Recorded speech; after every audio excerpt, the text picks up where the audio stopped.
इसने हमारे जख्म का कुछ यूं किया इलाज, मरहम भी कर लगाया तो कानों की नोक से। तो ये जो पूरे देश में बीजेपी संघ परिवार की तरफ से हर उनका ऑर्गेनाइजेशन कोर्ट को जा रहा है कि यहाँ पर खुदाई कब्रिस्तान नहीं है, तो प्रधानमंत्री अगर चाहते हैं तो ये तमाम चीजों पर रोक लग जाएगा। और दूसरी अहम बात यह है कि पिछले 10 साल से बीजेपी की सरकार है, नरेंद्र मोदी प्रधानमंत्री है। प्लेसेस ऑफ वर्शिप एक्ट जो पार्लियामेंट में पास हुआ और राम मंदिर के जजमेंट में उसको नॉन रिट्रोग्रेशन की बात सुप्रीम कोर्ट ने कही दी, उसके बावजूद ये सरकार का कोई स्टैंड ही नहीं है उसके ऊपर। इसीलिए आज आप देख रहे हैं कि 7 से ज्यादा मस्जिद और दरगाह के मसले सिर्फ उत्तर प्रदेश से है, जहां पर बीजेपी की सरकार है और जहां से प्रधानमंत्री अपना एमपी का चुनाव जीत कर आते हैं।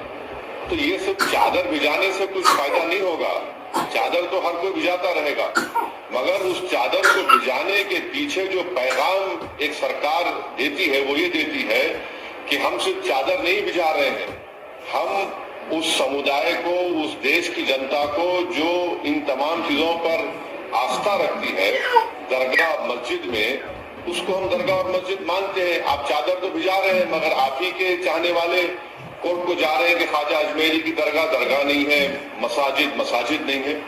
तो ये इस चीज को ये रोकने की जरूरत है और असली काम जो सरकार को करना है वो रोके, इन तमाम चीजों को रोक लगाए कि क्या ये क्यों कर रहे हैं लोग सब जाकर तमाशा। ये सर आपने ऐलान कर दिया है कि दिल्ली चुनाव में आप एक्टिवली पार्टिसिपेट करेंगे।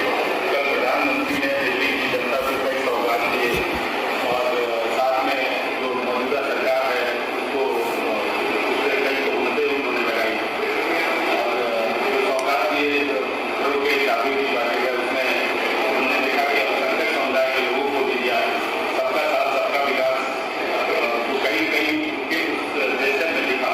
देखिए, मैं एक नहीं 2 से ज्यादा आरटी एप्लीकेशन डाला हूं जिसमें हम सरकार से इस बात का डिमांड कर रहे हैं कि आपने अर्बन एरियाज में और अर्बन एरियाज से हटकर जो घर दे रहे हैं बनाकर, प्रधानमंत्री आवास योजना जो भी हो, उसका डेटा हमको दीजिए, बताइए आप कितने मुसलमानों को दे रहे हैं। देते ही नहीं है, बताते नहीं है भाई क्या शेयर है उसमें, जो आप गवर्नमेंट की स्कीम जो है इसमें मुसलमानों का क्या शेयर है बताइए। आप सबके समाज का खास तौर से मुसलमानों का देते नहीं है।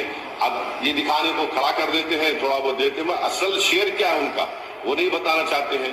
अब चुनाव है तो इसीलिए सब करना पड़ रहा है, मगर याद रखिए कि चाहे ये मौजूदा केजरीवाल की ड्रामेबाज सरकार हो या प्रधानमंत्री की कम्युनल सरकार हो, इससे ये बात मालूम हो रही है कि अगर 1 नेशन 1 इलेक्शन होगा तो फिर ये सब चीजें नहीं मिलेगी। अब पार्लियामेंट का चुनाव हुआ 6 महीने पहले, अब दोबारा चुनाव हो रहा है तो हर सरकार अपना अनाउंसमेंट कर रही है। इससे देश को समझना है कि देश के जनता और उसके वोटर का फायदा करने के लिए ये सब अनाउंसमेंट हो रहे हैं। वो इसका इकोनॉमिक इम्पैक्ट जो होगा वो अलग बात है। तो इससे बात साबित हो रही है कि 1 नेशन 1 इलेक्शन देश के वोटर के हित में भी नहीं है, संविधान के खिलाफ भी है। कितने सीटों पर दिल्ली इलेक्शन